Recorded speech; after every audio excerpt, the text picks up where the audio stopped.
All right, good evening. We got a lot of promos because we've got a lot of stuff going on. There's a lot going on, Shelley. Oh my gosh. Hello, Peter. So good to see you again. Oh man, this is so okay, first of all, thank you everyone for watching. Shout out to the Dumping Ground podcast. So we have a Dumping Ground podcast, watching another podcast. So thank you for being here. Everybody, please make sure if you're on the YouTube streams, like the videos so they don't kick me off, y'all, please. But I do want to say thank you for all the folks who are watching on Facebook, LinkedIn, YouTube, Twitter, and especially our Parade Deck family. Hey, y'all, because we're on Parade Deck Live TV. So shout out to our Parade Deck family of veterans and military spouses, other influencers, and there's a community of about 6.4 million folks over there. So I just have to stop and say, hey. So listen, I am introducing y'all to my friend Peter, and we're going to be talking about some real life situations tonight. Peter and I met in, I think it's 2020. I feel like I've known you for 20 years. It does feel like that. Right? But we just had a natural connection. We met on another program and we were sharing HR insights and we met some amazing people.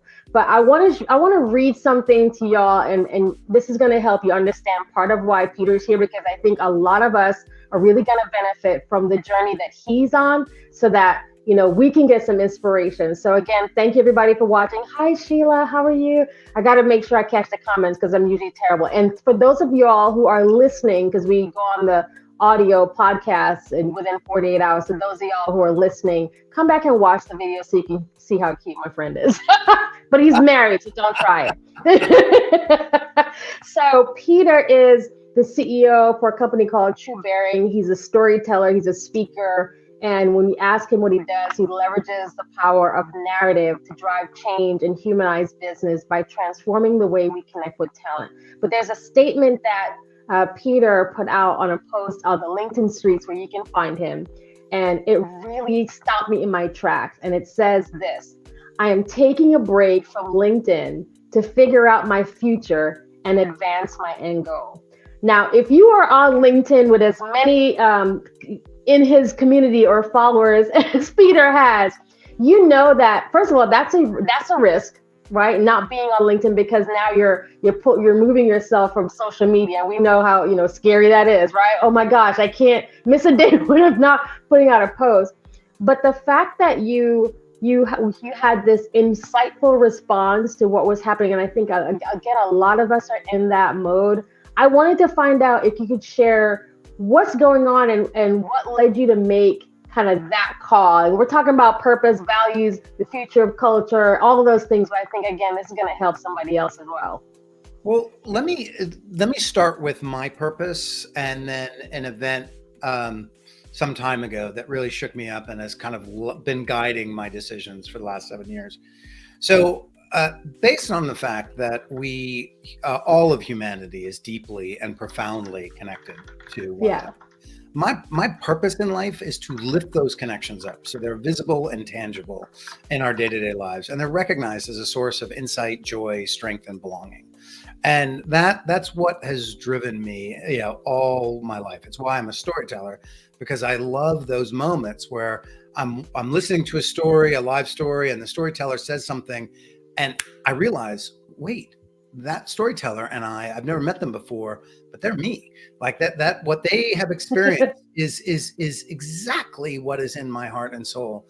And then when that happens, inevitably a few moments later, I will look over and I'll see somebody else in the audience, and clearly she is having that same moment. And even though this is the first time I've laid eyes on the person, I know that we are also deeply connected. And so it's one of those moments where those connections are just, they're so visible and tangible. You can practically see them and touch them. And that's really what's driven my life. And I was an entrepreneur in the recruiting and staffing industry, and I was pretty miserable. It had become a real commoditized industry. And my daughter was summer before she was going to school. It was my birthday weekend. And before she was going to high school, and I'm driving her to spend the weekend with a friend in New Jersey, and we're crossing the Verrazano Bridge. And she says, Dad, I'm working really hard to prepare for a future. And I have these amazing teachers, some of the best teachers in New York City, who are preparing me for that.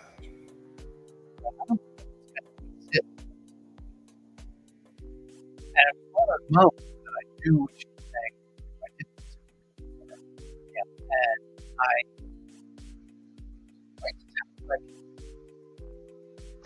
think we lost your audio. There we go. There you're back. You're back. Well, how could I continue working to support a quality of life or standard of life when my daughter didn't believe she had a future? And it really set me in a tailspin. And I figured out, I had the staffing company I had at that point. I had an investor, but it was focused on management consulting firms. And me and my partner, that was a crisis of purpose for me. It was a crisis of purpose for her. She was having one for different reasons. And we stopped and we said, okay, what are we doing? And we came up with the idea to work toward creating a platform for independent consultants. And that was not like Fiverr, where the platform is at the center, but a platform where the consultant's at the center, really, really empowering people. And we got really excited about that. And we weren't going to raise money, but we were going to fund it with with that existing staffing company. And that was the idea. And the problem is we both really hated running that staffing company. So we were working really hard, building a business we didn't like, so we could build a business we liked. And we sold that company in 2020, not for a tremendous amount, but we were done at that point. And I started this True Bearing with the idea of helping, working at the intersection of purpose and culture and storytelling to fix what's broken about recruiting. And because but what I really wanted to do was really work on cultural and structural transformations to flatten hierarchies and to make work more appealing to the people who work there, so they have more agency in what they do. But more importantly, I know that the time we're entering is going to be the most disruptive period of time in human history. And I know that the hierarchical structures that run our organizations are not capable of surviving the change that we're about to face. So here I am doing the same thing. I am starting a business, in recruiting, so that I can do what I really wanted to do. And I was having some decent success, but it was moving a lot slower. And I was so nervous all the time. Kid in college, not a lot of money coming in, a lot of money going out. And I wasn't really excited about it. But whenever I did work in this other area, I got really excited. And I came up with the idea of a talk, and it's really the story of the Martin Luther King "I Have a Dream" speech, which I think is probably one of the greatest stories ever. And I realized I can't continue to work on something I don't want to do anymore. I just couldn't do it. And the LinkedIn thing was interesting because I was spending so much energy trying to prove something on LinkedIn. like Wow. just, oh, look at me, I'm smart. You want to hire me? And and it was just a drag. And it just started to get so painful. And I realized, no, this is the time. So I sold my house, and I'm going to take the year, and I'm going to work. I'm going to spend the time working on that. The first 6-7 months working on that talk, and then perfecting it and delivering it for the final, of the year, and ready to go out. And with the idea that I'll build a consulting firm on the back of that speaking practice. But it was a transformative decision and a really great one. Yeah. I think a lot of folks are really going to appreciate your transparency and your honesty. There are a lot of folks, again, on LinkedIn, especially on LinkedIn, where they are. It's very performative. A lot of people are, they're posting their best selves at that one event that they did that one time, and it is exhausting. And so, I wanted to get your take. For you to make that kind of decision, were you at any time were you fearful about it, or did you feel like, no, I've considered the risk? Like, how do you, what kind of advice can you give to someone who might be, kind of where you were trying to get to the next, that next step? Like, I really do need to pull back and assess where I'm going. Was I fearful? Yes. Am I fearful? Yes, all the time. Yeah. And so I think a lot of it was just the logical conclusion. Now, I am a diehard Brooklyn guy. When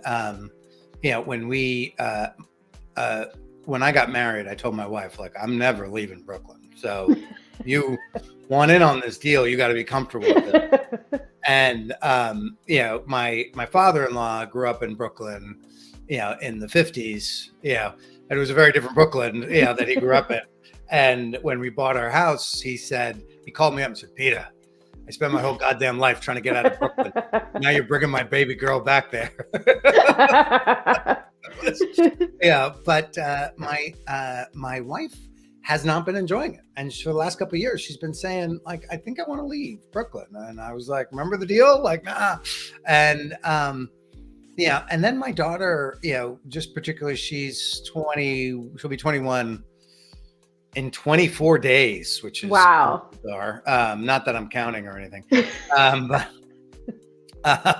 But she kind of indicated, and I mean, you can understand, her junior and senior year, pandemic, stuck in this house. She doesn't have a lot of happy memories here. So, and she feels that when she comes back. And so she's been talking about not coming back. And we have a lot of space here, and it's and then I started realizing I wasn't really enjoying Brooklyn. And then we realized leaving just solved a lot of problems. And I got really excited about it. Shelly, I'm watching gardening videos on YouTube. Like, I don't know what's going on. But and we just realized that this is time. We've built some equity in the house, and it'll give us some breathing room. And I really wanted to be in nature for a long time now, and have more of my life that way. But also I have a view into what's coming with work and technology and how that's going to change. And I think, when I see those changes playing out over the next couple of years, the way we are going to work is going to be unimaginable. Yes. And I want a life that's going to fit in with that work style and make me happy, during that change. And so, being outside a lot more is a big part of it. Yeah. I love that. Something that, in January, I had a series on. So Thursday mornings, I, lead the prayer series, and the entire month of January was around planning out. So the first session was around vision and planning. And I was talking to folks about putting yourself in a position where you're, I call it the lean back and assess your situation before, they went out and did all those beautiful vision boards with their, what trip you're going to take and what shoes you're going to buy and where you're going to live and all that. But it sounds like you did something very similar where you took that time to assess everything, where you want to go and the goals you want to meet before you started to make even that decision. And I wonder if you could also give some insight to those people who maybe there's someone who's at that point right now where they're trying to make the decision. And one thing we talked about right now, this is the season.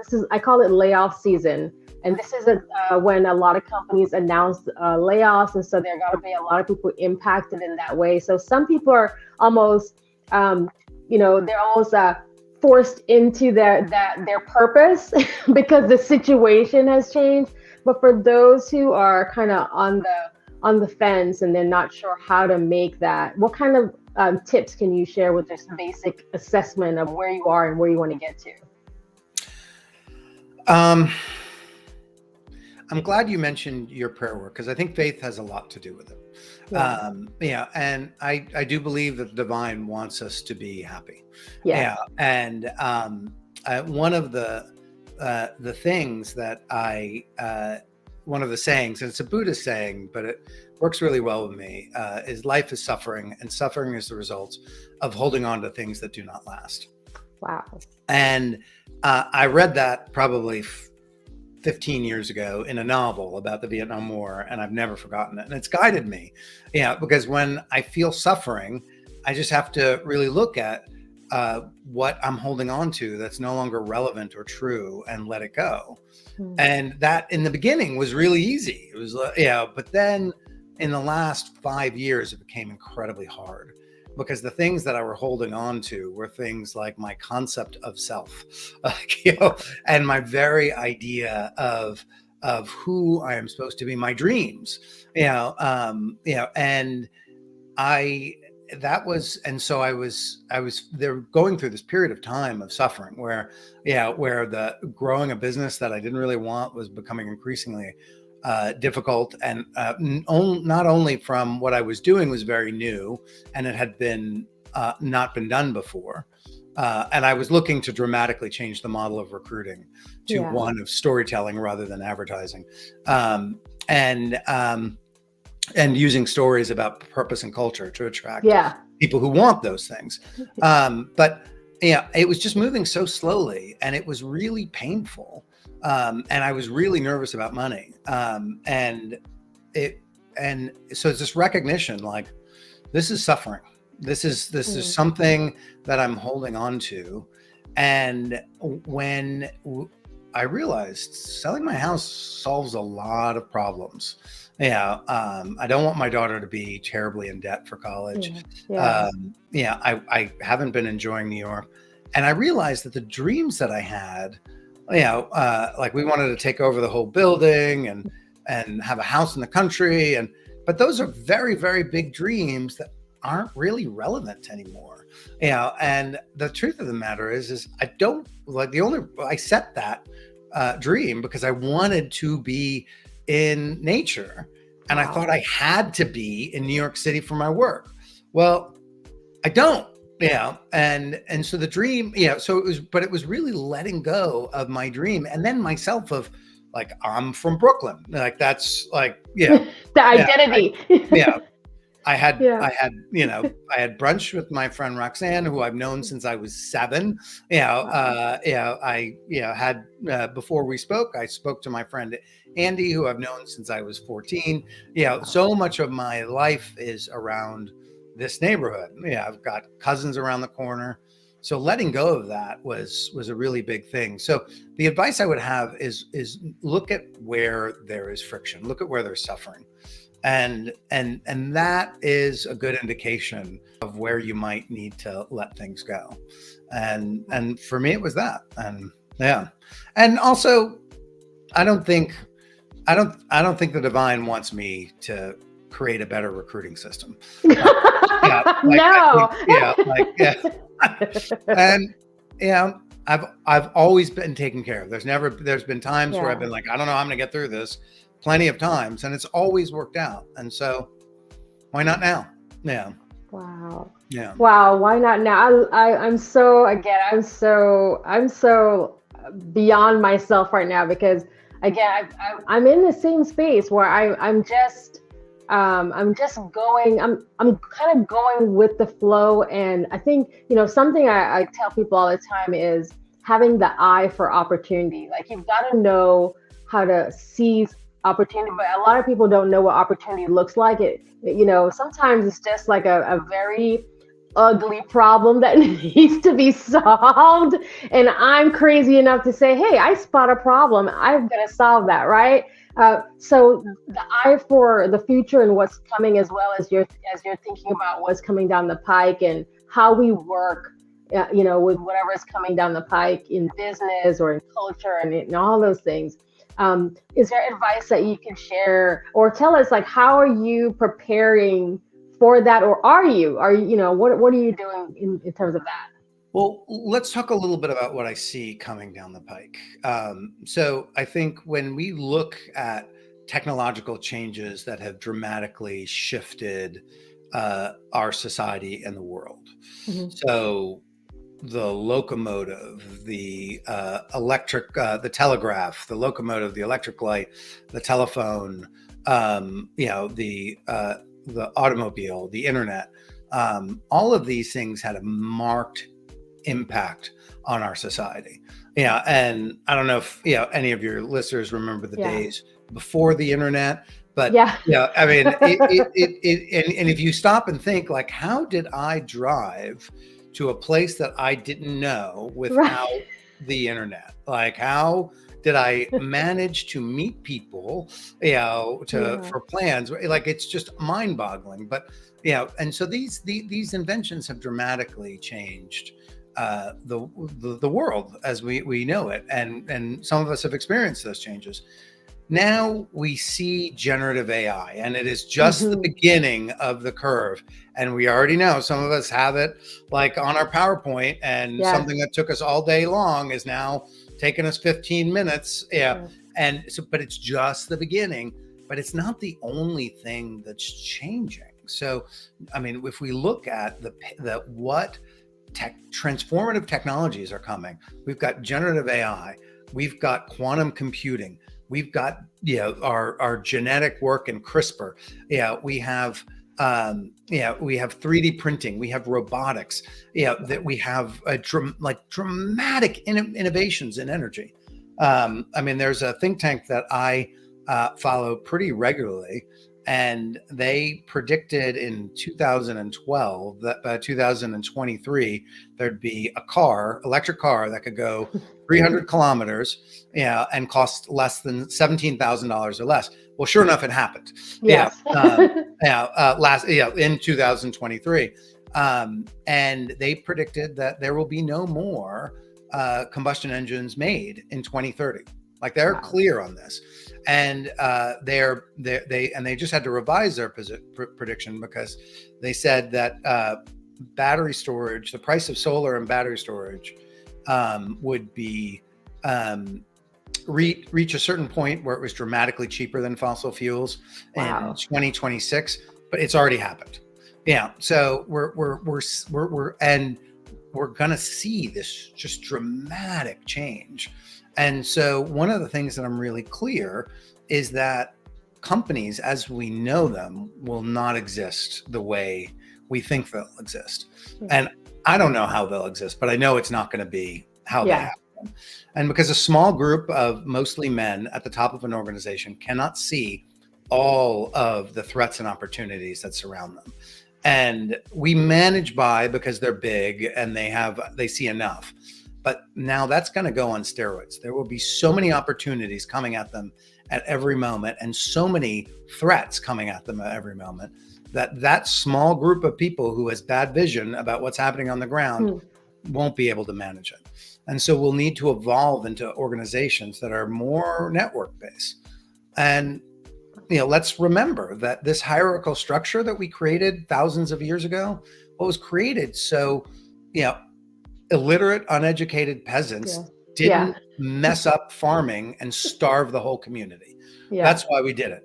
We are not working with illiterate, ignorant peasants.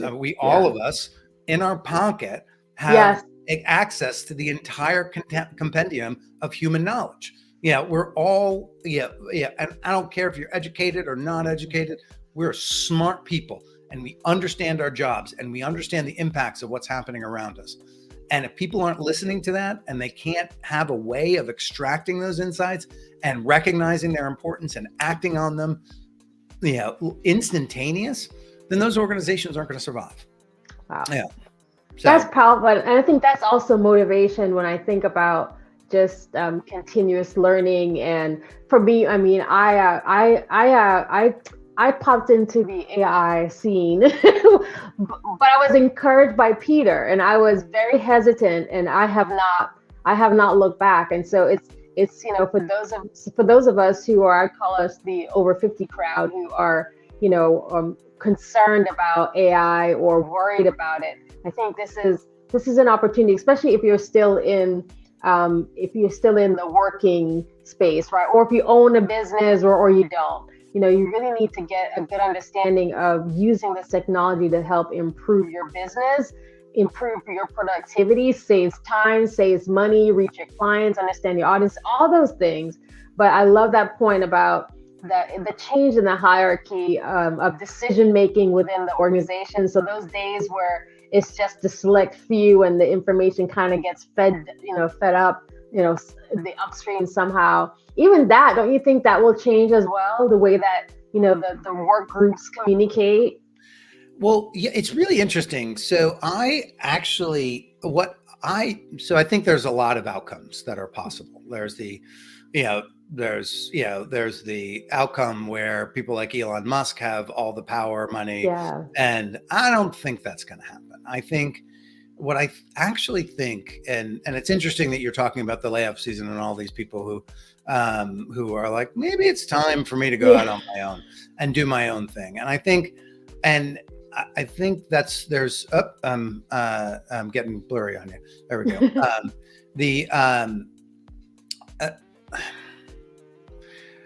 I think that technology will enable people independently to then very, very quickly come together, work on a project, and then reconfigure as that project changes and shifts, and the needs of that project shift over time. And I think the corporation will be more project-based and more temporary.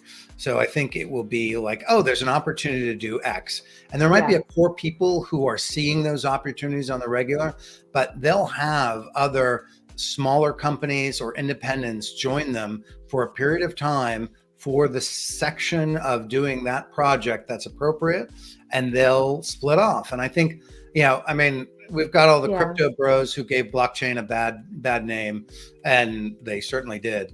But the truth of the matter is that area of trust. If you and I were to work on a contract and we're agreeing to work on future income, well, who owns the bank account? Like all these questions, like if I'm doing work now and we're not going to get paid for another 3 months, how do I know you're going to give me my money? Well, blockchain handles all of that. Like, we can create contracts that are in the background, check goes in the bank, you get your money and I get my money and our vendors get paid. And that's the end of the story. And so we'll have this ability to very, very quickly come together and split apart. And so I think that the future that we are moving toward is highly decentralized. That's what I think.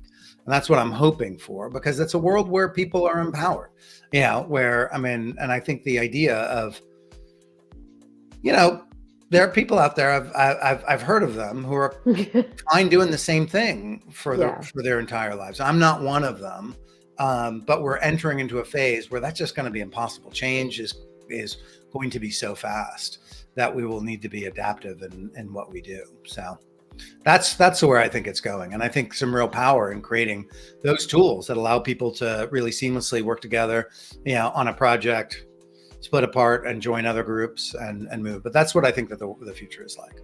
That is great. That is so good information. Again, I think that is really encouraging, especially for those. And maybe you are that person who believes, I'm going to stay in this job for 20, 30, 40 years. Even if that's the stake, you still have to adapt to the change, because that job itself, the responsibility, the roles, the projects change and all that. So you do have to put yourself in that position. So we're And down to our 30 minutes. Is there anything that we missed that you wanted to say? I think I just cut you off. well, there's just one thing. I don't Yeah. think that there is anything wrong with wanting to work one job your entire life. Yeah. Yeah. But Yeah. what I do know is that the companies don't have that same respect for us. Yeah. Right. And so, so I don't want to disparage the desire, but Yeah. the reality is it's a contract, and it's one that has not been honored. That's true. And so we are liberated from that obligation. And I think there are certain organizations that really don't view that way, and they really do honestly care for their people. And if you're lucky enough to be part of those, hold on to that. But and I think those are the ones that will survive, particularly if their connection with people really requires them to listen. Yeah. Good point. Yeah. That's a good point. Is there anything, anything else that you wanted to share that you didn't get to say? I want to make sure I get all my Peter-isms out. Well, how much time do we have? Just so We got a few more minutes. Okay. Well, no, I think that's really it. Yeah. So that's it. Keep the rest for me. I am one of the things, and we were talking a little bit before we went live. But what I am, and I think, one of the things I'm really excited about is that, adaptive future that we're moving toward is we have really great examples from our past, of that adaptive future. And so, and that's, I think, what I'm really most excited for is when we look at really big movements, whether it be, the civil rights movement here, or the anti-colonial movement in India, or what has happened in Eastern Europe and the Middle East. They are movements of people coming together and really listening. They're not structured in one leader saying, this is the way it's going to go. And I think that's what companies are going to need to take on. And that's really what I'm spending the next year working on is how do I tell that story in a way that inspires people to action? And when I mean people, I mean CEOs. Yeah. And we're looking forward to hearing those actually the outcomes from that, because we know it ripples. And again, I encourage you guys to you can find Peter on LinkedIn. I still encourage you to reach out and read his information. There's a ton of just free information if you're trying to just personally develop yourself or professionally develop yourself. You literally, I go through Peter's posts just to keep myself aware of what's happening, regardless of the industry. But because I'm interested in what's coming down the pike and I always want to keep learning, I'm following Peter. So you can find Peter on LinkedIn. I'm so grateful that you are here. Thank you so much for the courage of talking about the change that you're making, and for being honest and transparent. And for everyone who is watching, again, I hope that this really helps to inspire you to make that call, make that decision, at least maybe think about some of the tips and insights that Peter shared. And I wish you all the best, Peter. I'll be tracking you, stalking you like I normally do anyway. I'm just excited. You won't be stalking me. It's quite the opposite. Sending me off. I love this so much. Thank you so much. So we'll hang out in the back room for a minute. We'll tell everybody good night. Good night, everybody on the Parade Deck Live TV and all the other channels. And for those of y'all who are listening, thank y'all. Spotify, iTunes. I'm going to miss somebody. Audible, everybody who's listening to us later this week. So we thank you so much for listening also, as well as those who are watching us. All right. Take care, everybody.